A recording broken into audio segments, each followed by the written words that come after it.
Hello，大家好，今日要同大家講嘅 topic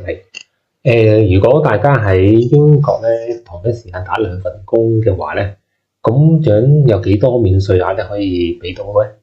咁嗱，大家都知道啦，咁就係英國嚟講就係用一個打工嘅話咧，就係用一個 PAYE 啦，即係每一次出糧嘅時候都會扣翻你嘅income tax 啊，咁啊仲有就係 NI 啊，同埋如果你參加埋一個 pension 嘅話咧，都要扣埋啦。咁就今次個例子就係揾咗阿劉太，咁啊去到咗英國啦。咁最初咧就喺一間西班牙餐廳咧，就係每個禮拜返2日工。幾個月之後咧就再揾到一份工咧，就喺東粒店嗰度做嘅。咁兩間公司都會各自出糧俾你啦，就係用 PAYE 啦。咁到底佢每個月咧就會有幾多免稅額可以嚟扣減咧？咁就嗱。頭先講過啦，扣咧就係扣嗰3樣嘢啦。咁見到就係 A 啦 income tax 啦，咁B 咧就係 NI 啦，C 就係 pension 啦。嗱，其實按照以今年咧，即係話2025年嘅4月號開始嘅一個納稅年度入邊咧，嗰個 income tax 嘅個人免稅咧就係12570嘅。咁如果你按翻每個月計就變咗係除以12啦，就係1047啦。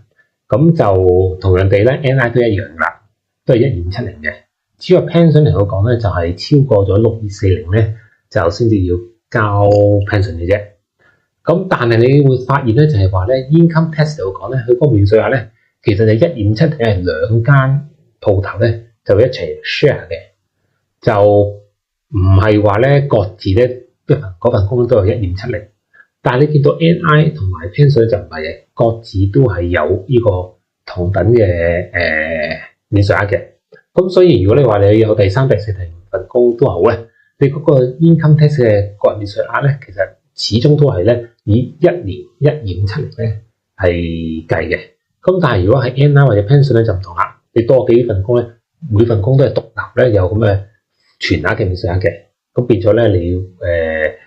好大程度上咧，如果你係唔係全職而係咧兼職嘅話咧，有機會咧就係咧幾份工你都唔需要加 NI 同 pension， 因為佢唔係夾埋一齊嚟去計噶嘛。OK， 咁呢個第一個要提大家啦。好啦，下一頁啦，是打兩份工咧，嗰個 income tax 嘅免稅額點樣分啊？好啦，咁就有不同嘅 case 嘅。我哋第一個 case 咁睇啦。咁如果西班牙餐廳咧全年嘅人工都大過嗰個 income tax 嘅免稅額嘅話咧，咁其實就好簡單噶啦，因為你個人免稅額基本上咧都會俾西班牙餐廳嗰份工咧用晒啊嘛，所以咧另外一份工東粒店咧會出糧俾你咧，都會係咧冇減免稅額咧，就全數咧係扣20% 咧嚟交俾稅局。剩翻個80% 咧先出嚟俾你嘅。好，到 case 2啦。咁今次個例子就係咧，其實因為兩份都唔係翻足日子嘛，咁所以變咗咧，其實全年嚟講兩份工都唔超過嗰個 income tax 嘅免稅。咁嘅話咧，又係點處理啦？嗱，假設啦西班牙餐廳咧全年嘅人工估計咧就係6000磅。而因為年中咧先至開始做東粒店嘅話咧，咁所以咧東粒店嘅全年人工估計冇咁多噶啦，就係2500磅啦。稅局係會將咧嗰個免稅額分為兩份，等到咧各自咧出糧咧都有免稅扣，會話全數交晒稅嘅。咁但係因為咧你啱啱去做東粒店嘅時候咧，咁其實頭嗰幾個月可能稅局都未收到啲通知，就話你原來仲有一份工喎，咁變咗咧，亦都唔知道你西班牙餐廳嗰份工咧，其實唔多過免稅額㗎，咁所以變咗咧，你東粒店頭嗰幾次出糧咧，可能都會扣晒個20% 嘅。等稅局之後咧，發現到啦，你全年嘅估計人工咧都唔多過免稅額嘅話咧，佢就會喺之後東粒店出嘅糧入邊咧，就退翻啲扣多咗嘅稅俾你嘅。咁呢個就係 case 2啦。咁就好啦，到 case D 係乜嘢啦？嗱，呢個就係所謂東升西降啦。咁不過呢個東咧就係意思係話咩咧？其實當你譬如下一年啦，即係第一年就係年中揾到東粒電嘅工啦，但係到下一年同我倒翻轉咧，其實原來你大部分時間變咗喺東粒電嗰度做，咁啊全年嘅人工咧就估計變咗係8000磅。咁但係稅局咧仍然都係按翻咧你第一年做多粒電嘅時候半年咧幫你推算，咁你上年年中開始做係2500磅，所以佢推算咧你今年咧就係5000磅，咁啊就變咗就將個免稅額咧分咗5000磅俾一間東粒電啦。咁而至於話咧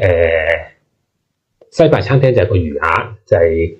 7500幾磅咧就分配咗俾西班牙餐廳啦。但係其實因為你做長咗東粒電，你西班牙餐廳咧估計咧你自己估計嘅人工咧就唔會有舊時咁多，就可能得翻4000嘅啫。咁結果出嚟咧有咩問題咧？就係話有機會咧你東粒電嗰度嘅人工咧喺最後嗰幾個月嘅時候咧，其實咧已經係超過免稅額5000磅。咁用免稅額嘅話咧，咁稅變咗你東粒電作出嚟俾你咧就冇得扣嗰個免稅額，就全數咧就係咧就20% 交稅啦。但係至於話你西班牙餐廳咧，就稅局唔知噶嘛，咁佢繼續咧係俾咗7000幾磅嘅免稅額咧個 quota 咧去咗西班牙餐廳，咁變咗你有機會去到全年做翻退稅俾你，咁呢個情況就係變咗好似係出多咗交多咗稅啦，因為你全年根本兩份工加埋都唔超過免稅額，最終你都唔需要交稅。但係由於喺呢個估算嗰度咧有同實際有一個分歧嘅話咧，變咗你可能就要先交稅，到成年完結，稅局掌握晒所有嘅數先退稅俾你咧。咁嘅話咧就變咗你喺你嘅資金流嚟講，你可能會差啲啦，提早交稅嘛。OK。即係無謂咁樣交稅，咁所以咧有一個方法解決呢個 case 啲嘅，咁就係咧你可以喺未到年底前，因為其實你都掌握到你東粒電嚟緊全年係可能收8000磅啦，咁變咗其實你可以通知稅局要重新分配免稅額嘅。嗰個做法嚟講咧，其實咧就喺翻你自己嗰個稅局嘅戶口啦，入翻去個 PAYE 嗰個section 啦。跟住有一個所謂叫做 View Your Tax Code and Estimate PAYE Income Tax， 你見到嗰度有呢個咁嘅選項咧，你撳落去啦。撳咗落去咧，你再睇落去，你會見到有個叫 Income Tax Comparison， 就係話有 Current Tax Year 啦，同埋 Next Tax Year。然之後你喺嗰度咧，你會見到咧，就係 Income from Employment 入邊咧，就係你會睇到咧，就係稅局幫你估咧，西班牙餐廳同埋東粒電全年嘅收入係幾多？咁用翻一個例子咧，佢就估咗你係5000啦，同埋7500幾啦。但係因為而家你而家最新自己掌握得到咧，就係東粒電個收入肯定唔止5000㗎啦。咁變咗咧，你就可以咧喺翻呢一個嘅界面入邊咧，喺東粒電嗰個收入旁邊咧，佢就有一個叫做 Essence Update Estimated Income。你撳落去咧，其實你就可以改咧你嗰個東粒電嘅收入，由一個5000改為8000。同時間咧，就將咧西班牙店嗰個餐廳嗰個收入咧，就由7000幾撳翻細係去翻4000咁啊。咁變咗你咁樣做完咗之後咧，就稅局就會重新咧將你嗰個免稅額分配，然之後再通知翻嗰兩間公司，變咗之後佢哋出糧就會跟新嘅所謂 tax code 咧嚟咧係出嚟俾你咧，變咗你嗰個免稅額就會重新分配咗之後，你又唔需要